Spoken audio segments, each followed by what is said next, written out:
Hello and welcome to another edition of Drivers Keepers. Quite a lot in the video today. We have got the second half of the video with Andrew North from Alexander's. What else we got, Simon? We've also got a new feature on the channel called Destination Drives, where we try and inspire you to get out in your cars. And you and I have had a chit chat about our experience of buying and selling supercars to try and come up with the buyer's guide to help you maybe purchase your next car. Will it be of any use? Who knows? Only one way to find out. Absolutely. Watch the video. Welcome to Drivers Keepers.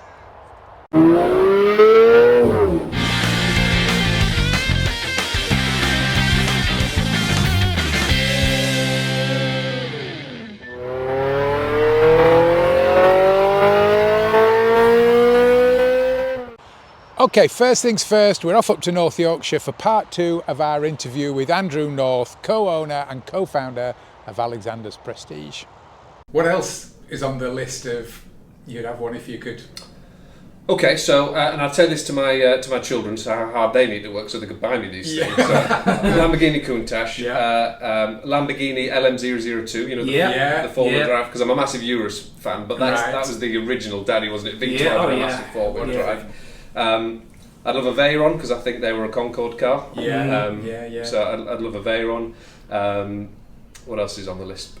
It's endless. Porsche 959 because that's sort of same as the Countach. And maybe a few of the quirky stuff, but that's an F40's not in there, or is it? No. I mean, obviously I would love one, but I don't know what it is about an F40. It's not. I don't know. It's almost too obvious. Yeah, I suppose. And I don't like I don't like it being turbocharged. True. Enzo. I would an Enzo. I'd love a black Enzo. That's what I'd really like, because that was sort of the last. So before they started getting hybridized and all that sort of stuff. And I think that's like an F40. I'm not sure I'd really want to drive one of those massively, but I think an Enzo. Still V12. Stunning car. Beautiful looking car. Yeah. Amazing. You mentioned about when we were talking to you earlier about a Porsche that you'd loved and left it, you let go, which you found out later was one of the few Martini ones. Can you just elaborate a bit on that? Yeah, well, we were talking, weren't we, more from a business point of view, what we've let go, and a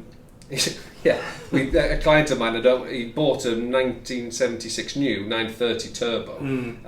We bought it off, and this was 15 years ago. It wasn't in a particularly good state because he'd had it from new, but it'd only done like 30,000 miles and what have you. So we got it. I didn't really know what to do with it. If it wasn't a client, I wouldn't have. It wasn't our thing, you know. And it was before sort of people started getting into restoring them and being worth a fortune. So anyway, we sold it for something like 20 grand at the time or something. Because all I was thinking, well, it needs 20 grand spending on it. So who's ever going to double its value?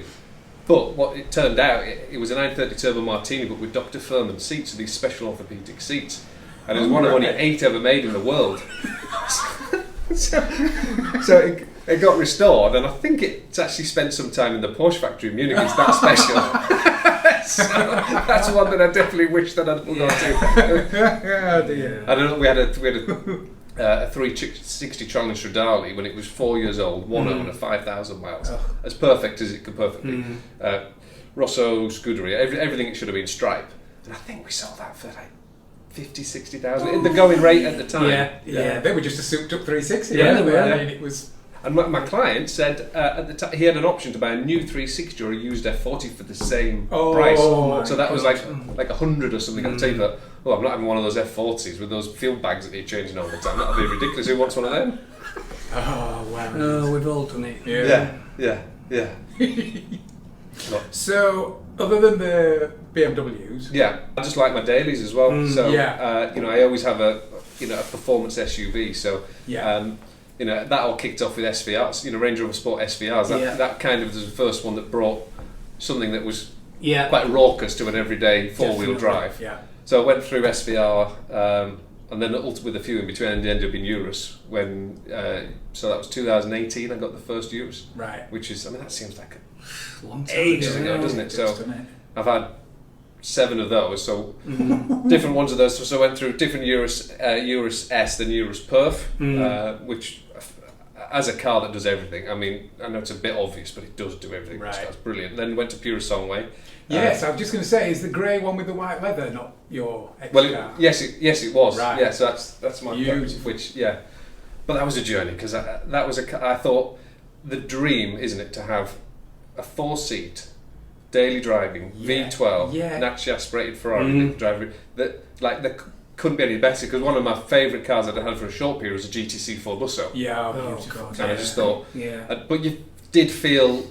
I drove it for a little bit, then thought I can't put too many miles on this car. It's going at some point, it's going to hurt its value and blah blah blah. So I thought, right, this. When I heard this was coming, I ordered it 4 years before launch, like literally at the very and I did the factory, I inspected at the factory, did all of those things, and then it came. But in fact, actually before it came, I went to the factory Fiorano to drive it, and I thought at the time, like, oh, I don't know, but I didn't get as excited by it as I thought I was going to. So I thought, it's just because it was just you were on the Italian country roads and you were following other Pure Songways. I thought, well, maybe I'm just not giving it. And then I got the car and I actually thought, but I love the look, I love the idea, but it just missed. There's a little something it missed. Okay, interesting. Which is a shame, and I think it's because that V12, like in an 812, when it revs to 9,000, it screams and it feels alive. But it only revs to just over 8,000 in that, so it almost feels you get there, and then it just needs that little bit more. So, and then outside of that, just sort of sports cars that I've had. Probably memorable ones. Hurricane STO. Oh wow! That was really enjoyed that car. Right. Hard work, but I think again we keep talking about analog, don't we? But that was still high revving analog. Screaming over an engine. As uncomfortable as people say? It's very firm, yeah. I mean, with what you guys drive, certainly with the Michelin, your 430, probably your 430 is not hard, is it? But you've got to be involved in it. The STO was, it's constantly hard. It's not like and you're constantly concentrating, aren't you? You're always correcting and... But 296s were a car that I think those cars are so underrated. And the values of those have just gone... I'm amazed how quickly they've started dropping. Oh, it's insane. I mean, you can now get... They're now cheaper than an F8, and the early ones, nearly good 488 money. Wow. But as a car, I mean, God, it's amazing. Why is that, do you think? Because you say they are amazing. Yeah, I think there's a few things. I think one, some people are thinking... They don't sound as good as a traditional Ferrari, but they do still sound good. The hybrid thing, maybe people aren't too sure. The haptic feedback on the steering wheel. But all of that stuff, and the fact that at least 50% of the people that bought those cars were made to buy them, to buy the other stuff. Certainly Pure Songway 812 comps and stuff. So what it did is, it then put too many cars into the market, which kills the values. And then when you kill the values, even though it's a great car, people think, oh, I'm going to lose my shirt to go buy that. So people stand off even more, and that brings the values down even more. And it's just a vicious circle. It's a vicious circle. But now, God, I mean, 200 grand. It's, I know. For a car that does everything as a supercar, because it's so compliant, and it's so fast. I mean, it's like stupid. I mean, jump back the STO into that, it's like going into a different level. Is that right? It's so fast. I would never have guessed. Wow. So fast. Yeah, I mean, 840 horse, but it's like so fast. So. And because the hybrid fills all the gaps, it just, there's not like you build up to the speed. It's just like there all the time. Okay. So that was a great car. But So thank you so much. Thank you, Simon. Been a pleasure meeting you. Thanks a lot. Can I have a look at your Michelin? Bloody hell, with all this stuff in, you want to look at my old piece? Yeah, of course you can. Brilliant. So yeah, once again, a massive thank you to Andrew for letting us come and talk to him about his the cars that he owns and the cars that he wants. Yeah, I really enjoyed that. Yeah, me too. Sam, I've got to ask you, who's your mate? Well, I don't know, he's been here a long time, hasn't he? He has, and he doesn't look very happy about it. He doesn't. I don't know if he's on his phone or he's eating something, but there you go. Anyway, there we go, yeah. So, next coming up on the channel, we have got a new feature called Destination Drives, which is basically to inspire you to get out in your car. Yeah. Let's see where we went for the first one. Morning folks, as some of you will know, going for a drive in your daft car just for the hell of it is good fun, but it's nowhere near as much fun as going for a drive when you've got a proper destination. There's something just weirdly hollow about going for a pointless drive. So today, in the first of a new series of features on the channel, we're going to suggest some places where you can actually go for a drive out. And today, we're going to Grimsby. People who are watching this in the UK are now chuckling and saying, why the hell are you going to Grimsby? For people who are watching this who are not from the UK, Grimsby is a fairly industrial town. It is a fully functioning industrial heavy-duty fishing port. It has a reputation for stinking of fish. People of Grimsby, I'm sure it doesn't, and you don't. But yeah, it's not the first place that springs to mind. We'd actually go into the countryside quite near to Grimsby. First of our destinations is Doncaster, another not the first place that springs to mind when you think road trip, but that's where we're meeting some friends, because doing a destination drive, either on your own or even better, as part of a car club or with some like-minded mates, is just the dream ticket. So let's jump in and let's find out where we're going.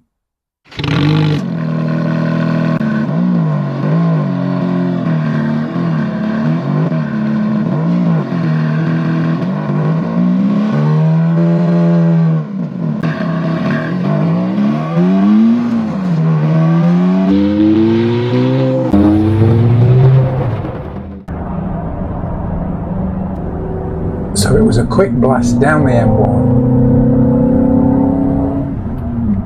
off to Doncaster, where we met up with these two beauties, which you may recognise from last year's European road trip.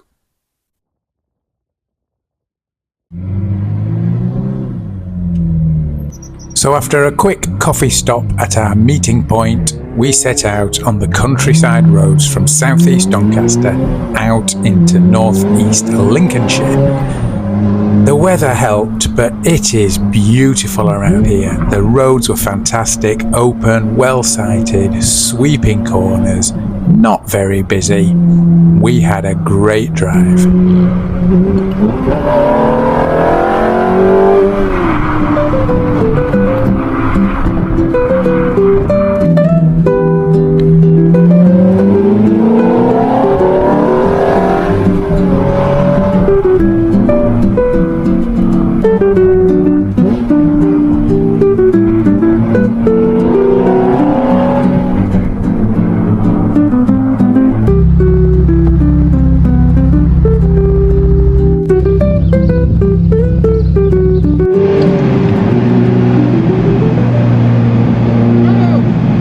A map and a description of the route at the end of this video if you are interested in following our footsteps, which I would highly recommend. As I said earlier, a drive with a destination is great.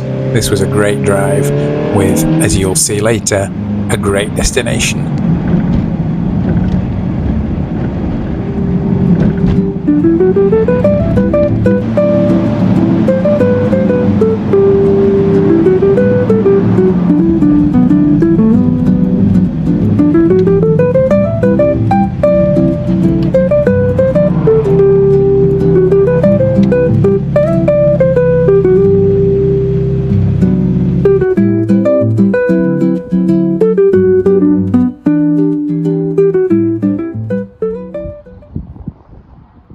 So after a great drive through northeast Lincolnshire, we arrived at the landmark cafe, Barton Street, Ashby Cum Fenby, near Grimsby.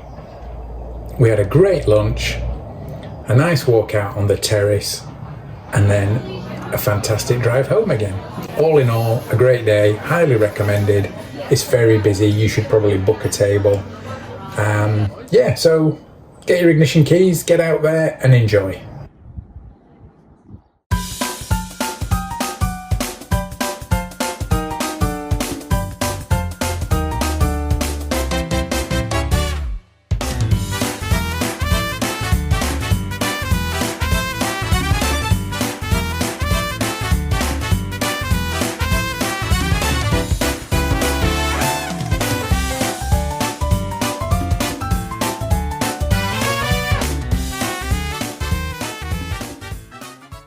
Hey, so we're back in the garage. What an epic drive that was. Beautiful weather, great roads. Thank you very much, North East Lincolnshire. as I think I mentioned at the beginning of this feature, we're going to find some other destination drives that you can take your car on. We will definitely investigate more of the country, further north and further south, and find some destination drives for you guys in the fullness of time. But for now, hope you enjoyed that feature, and let's get on to whatever's next. Okay, hope you enjoyed that, and hope you are going to follow in our footsteps and go and have a great drive through North East Lincolnshire. So, Simon, have we learnt anything in our combined 30 years experience of supercar ownership? Well, I'd say probably not much where I'm concerned, because I always buy the first car that I've ever seen. Well, we've put a feature together to try and help you, so let's see what we came up with. Yeah, let's see what we come up with. Hi folks, Simon and I were talking the other day about ideas for new features on the channel, and one of the things we realised was, between us, we've got 30 years experience of buying and selling and owning supercars. And we were wondering, have we learnt anything over those 30 years, Simon? Probably not a great deal. Probably not a great deal, no. But there might be some little nuggets that just help someone out there to maybe buy or sell some, I don't know. Definitely, yeah. Yeah, so we thought we'd delve into our experiences, share them with you, in the hope that maybe we help you on your way to buying a supercar or a supercar. That's if you haven't got one already, of course. Indeed, yeah. So, yeah, it's just really our thoughts and our experiences. It's not a comprehensive buyer's guide, is it? Because... No, not really. I don't think I'd make a very good buyer's guide, because I always used to buy the first thing that came along. I remember buying a Lotus Esprit at 19 years old from mate. Exchange at Mart. Exchange at Mart. Do you remember Exchange at Mart? Is that still a thing? No, I don't think so. I think it went in the Stone Age now. But yeah, and rocking up at my mum and dad's with that, and bloody hellfire, my mother went through the roof. Leaked oil all over her drive. But it's interesting what you say about buying the first one. I always set out with, I'm going to go and test drive 4 or 5, find the best one. I used to do the same. Same Never as did you. any of it. Bought the first one I signed. Yeah, every single time. I was a salesman's dream. Yeah. But it's funny that, because actually when you think about it, you've been in sales, haven't you? Yeah, and so have I. Salesmen are always the easiest people to sell to. Yeah, we're hopeless. Yeah. Absolutely hopeless, yeah. But also I was thinking, I've no experience of buying through, a lot of people buy cars on these auction sites now, collecting cars and stuff like that. No experience of that. But yeah, let's tell you what we've got up to in the past, and hopefully make it a little less. I mean, it needn't be terrifying. But it needn't be maybe as terrifying as it can be. You know, without jumping in too fast, I think the thing that I always found was, and I mentioned this to you earlier, that, you know, so many people see the Murcielago and they shake their heads and go, one day, and they never do. Yeah. You know, you have to take the bull by the horns and make that leap, and it's so important. Yeah. And it's making the decision to actually buy something, because you really do only live once. And look, life's too short. And 100% right. Yeah, and so you've got to go with the moment and do it. It's point one, isn't it? Just do it. If you've been procrastinating, do it. We'll give you some ideas about how you can safeguard against it being a disaster, but just do it, because you will not regret it. I mean, owning a daft car is just something that gives us both and loads of people a lot of pleasure. Yeah, it does. Yeah, absolutely. It just it enhances. It's only going to enhance your existence, isn't it? Absolutely. So I don't know. I mean, the first thing I suppose that springs to mind that you should do, and it's pretty obvious, is do your research. So know about the car that you're looking into. I've always found, I know you go on the piston heads a lot. The forums are good for information. Owners clubs are good. Oh, yeah. And you also, I think I've found through insurance, you get a discount. If you're insuring a Ferrari and you're a member of the Ferrari Owners Club, you get a discount. So win-win. It is true. But yeah, your research is so important. I also, when I first bought one, it was 500 quid, but it was money well spent. I took a respected Ferrari specialist along with me to check out the car I was buying. And that took all of the stress out of it, because he inspected it and he said it's a great car. Yeah. Whereas he could have inspected it and gone, let's turn around and go home now, mate, because this is going to be a nightmare. So that's maybe something to consider if you're spending a considerable amount of money. Background check the car, background check the dealer. Yeah. Because buying from a reputable dealer isn't always. I mean, we know people. There's one guy springing to mind who bought a beautiful car from a very respected outlet and has had nothing but grief. Yeah. So, reviews, I suppose. Find out what people are saying about the place that you're considering buying the car from. Yeah, definitely. No, I totally agree with all that. I just think it's just so important just to do research about the prices, which is it's pretty obvious stuff, isn't it? Yeah. But again, when it comes to me, I used to buy the first thing that came to mind and paid the full asking price. When I think about it, I did it with a Lotus Esprit with that first one. Then I bought another Lotus Esprit. I bought a turbo, a 1983 Y-Reg turbo from a company who shall rename. Oh shit!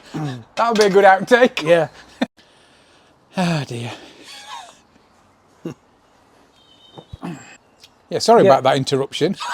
You were saying about your Lotus Esprit turbo. Yeah. That was probably the first supercar that I bought. We had a MGB, ditched that, MGB Roadster, and ditched that, and the first proper fast pointy car I bought was also a Lotus, and that was a Lotus XL. XL, yeah. Yeah, and it had the back seat so we could put Jess in. She was a baby at the time.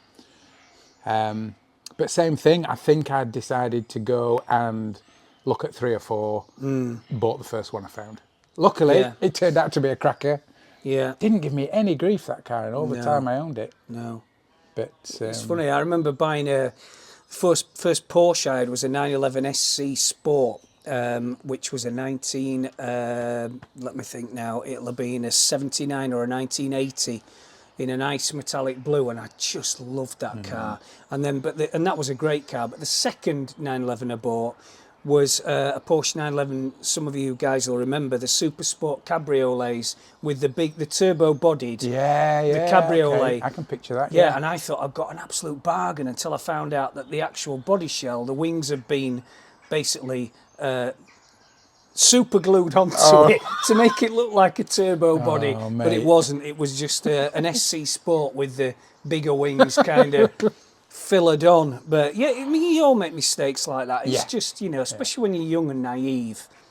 I wonder if you can still make those kind of mistakes now. Well, I think so when you get sucked into it, but I think this is one of the reasons why going to a dealer, or at least a reputable, you might pay another few grand, but at the end of the day, you're going to walk away with a lot of comeback, which you're never going to get from somebody private.